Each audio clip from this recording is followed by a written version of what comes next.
Presentation was on the pirates of Somalia, and it was about a book written by Jay Bardur. Jay was a aspiring journalist who was from Toronto, who wanted his big break in journalism. In Toronto, Jay had a very meaningless job, to say the least. He worked for a paper towel manufacturer and set up arrangements of paper towels in grocery stores. One night, Jay hurt his back shoveling snow, goes to the doctor. He meets Seymour Tobin, who is played by Al Pacino, and is a more well-known journalist, to say the least, and gets a lot of points from Al Pacino, or Seymour. Seymour helps Jay establish contact with a representative who will help him with his journalism and get him to a break that will change Jay's life in Somalia. Jay quickly is whisked off to Somalia, where he undergoes some very serious cultural changes himself, and you get to notice the changes amongst the Somali people that he is in contact with. What Jay does is he arrives and he makes several intercultural communication competence mistakes. The first person he meets with is President Faroli, who is very well dressed. He meets with the president. Jay is disheveled. He is unprepared. His tape recorder breaks. He's banging it on the table when the president is trying to speak and communicate to him. So he makes some very glaring mistakes to begin with. As the story goes on, Jay moves to a compound where he is the only person in the country who has internet, and they provide him with internet so he can write his book to help the Somali people. What ends up happening is Jay wants to meet with the warlords and the pirates. His liaison, or his fixer, Abdi, sets him up with a meeting with a warlord named Boya. Boya is known as the Robin Hood of Somalia. He helps a lot of people. Although he carries an AK-47, he wears very raggedy clothes. He's always surrounded by guards. He has a long beard and is constantly on the drug known as khat. So Jay makes another mistake in his first meeting.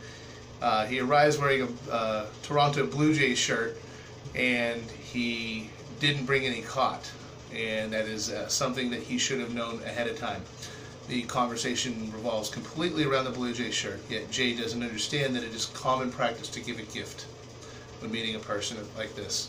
Not only did he not give him the shirt, he didn't provide any khat as well. So that meeting quickly ends, and quickly ends poorly. As the story goes on and Jay starts to meet several other people of interest within what he wants to write about, he meets Gerard, who is another warlord. This meeting is completely different than the one with Boya, because Gerard is a person who is very well dressed, wearing Louis Vuitton, wearing Gucci clothes, and very well dressed. By this time, Jay makes an adjustment to how he presents himself, how he speaks, how his mannerisms. Unfortunately, he went the wrong direction. He went to a cultural change that would have been better for him to meet Boya. Unfortunately, this more rudimentary posture, this more basic type of dress, and the mannerisms and the speech that he uses are completely incongruent with Gerard.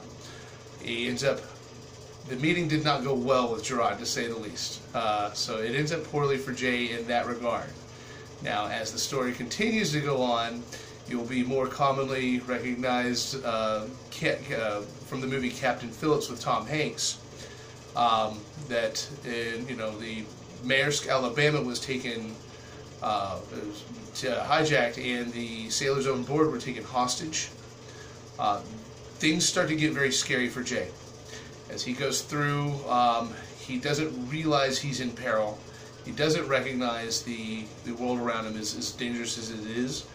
But he ends up making the correct changes culturally to communicate, to do the right thing, and to really get the support of the people around him. He ends up meeting with Boya again. This time, He's taken by force to meet Boya, by Boya's people. He ends up giving him the shirt, giving him the cot that he wants, and making everything he needed to get the information he needed from Boya, and ultimately his goal for going to Somalia in the first place. What ends up happening to Jay is he returns to Toronto, Canada. On his return, he is pulled aside by the Canadian Intelligence Department.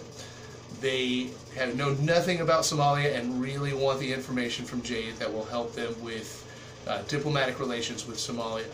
It ends up that because of Jay's efforts, the U.S. and Canada reestablished diplomatic communications with Somalia.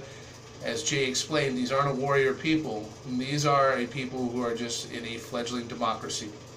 And the way he listened to the people around him, although at first he was unable to, hear what was really going on and understand the real problems, he quickly understood them as he went through the 6 months he spent there.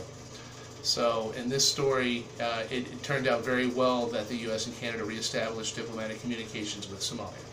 Thank you.